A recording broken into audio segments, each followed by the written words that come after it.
அஸ்ஸலாமு guys, easy and டேஸ்டாக கிறிஸ்பியான சீஸியான sweet corn potato cheese cutlet எப்படி செய்யலான்னு பார்க்கலாமா? இது நம்ம 2 வீக்ஸ் வரைக்கும் ஃப்ரீசரில் ஃப்ரீஸ் பண்ணி வச்சு ஈவினிங் ஸ்நாக்ஸாக பசங்களுக்கு கொடுக்கலாம். பசங்க ரொம்ப என்ஜாய் பண்ணி சாப்பிடுவாங்க. பாயில் பண்ணி மேஷ் பண்ணி வச்சுருக்க பொட்டேட்டோ ஸ்வீட் கார்னை நல்லா வேக வச்சு சும்மா மிக்சியில் குறைன்னு அரைச்சிக்கலாம். டேஸ்ட் அல்டிமேட்டாக வரும்.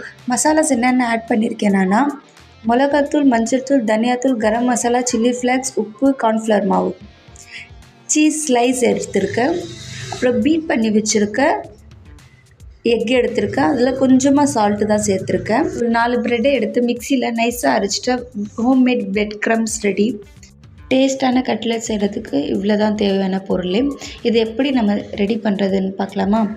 மேஷ் பண்ணி வச்சுருக்க பொட்டேட்டோவில் நம்ம மசாலா எல்லாமே ஆட் பண்ணிடலாம். இது நல்லா கையால் நல்லா பிசைஞ்சிக்கலாம். அப்போ தான் மசாலா நல்லா ஒன்றோட ஒன்று ஜெல்லாகி ஃப்ளேவர் நல்லா கொடுக்கும். தண்ணி போடாமல் நல்லா மிக்ஸ் பண்ணி வச்சுக்கலாம்.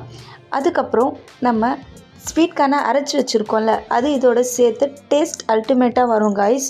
இது கண்டிப்பாக நீங்கள் வீட்டில் ட்ரை பண்ணி பாருங்கள். அதுக்கப்புறமா தனியாக எடுத்து வச்சுருக்க ஸ்வீட் கார்னை நல்லா மிக்ஸ் பண்ணிடலாம். அப்புறமா உள்ளங்கையில் நல்லா எண்ணெய் தடவி வடை மாதிரி தட்டிட்டு, அதுக்கப்புறம் நடுவில் கொஞ்சம் ஹோல் போட்டு சீஸ் க்யூபாக கட் பண்ணி வச்சுருக்கேன். அது மடித்து உள்ளே வச்சிடலாம். சீஸ் வெளியில் தெரியாத மாதிரி மடித்து வச்சுக்கலாம் இந்த மாதிரி. அதுக்கப்புறம் ரவுண்டாக்கி நமக்கு விருப்பமான ஷேப்பில் எப்படி நமக்கு தெரியுமோ அது மாதிரி வச்சுக்கலாம். நான் வந்து கட்லெட் மாதிரி செஞ்சுருக்கேன். இந்த மாதிரி ஓவர் ப்ரெஸ் பண்ணாதீங்க, இல்லைன்னா சீஸ் வெளியில் வந்துடும். இதே மாதிரி நம்ம எல்லாமே முதல்ல பண்ணி வச்சுக்கலாம். ஸ்கூலுக்கு என்ன ஸ்நாக்ஸ் கொடுத்து அனுப்புறதுன்னு கன்ஃபியூஷனாக இருந்துச்சுங்கன்னா இந்த ஸ்நாக்ஸை நீங்கள் தைரியமாக கொடுத்து அனுப்பலாம். ஹெல்தி அண்ட் டேஸ்ட்டாக இருக்கும். பசங்க தினமும் இதே ஸ்நாக்ஸை கொடுத்து அனுப்புங்கன்னு உங்கள்கிட்ட சொல்லுவாங்க.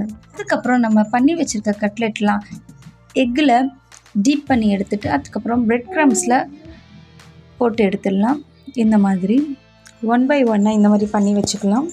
கட்லெட் வெளியில் தெரியாத மாதிரி பிரெட் க்ரம்ஸில் நல்லா இந்த மாதிரி இது பண்ணியிருக்கணும். அதுக்கப்புறம் எண்ணெய் சூடானோடனே நம்ம கட்லெட்டை போட்டுடலாம். நல்லா பொன்னிறமாக வர வரைக்கும் வெயிட் பண்ணிவிட்டு வெளியில் எடுத்த டேஸ்டான ஈஸியான கிறிஸ்பியான potato sweet corn cheese cutlet ready. கண்டிப்பாக வீட்டில் ட்ரை பண்ணி பாருங்கள். எப்படி இருக்குன்னு கமெண்ட்டில் என் கூட ஷேர் பண்ணிவிடுங்க. இந்த வீடியோ உங்களுக்கு பிடிச்சிருந்துச்சுன்னா லைக் பண்ணுங்கள், ஷேர் பண்ணுங்கள். மறக்காமல் சல்மாஸ் vlog சப்ஸ்கிரைப் பண்ணுங்கள். தேங்க்யூ ஃபார் வாட்சிங்.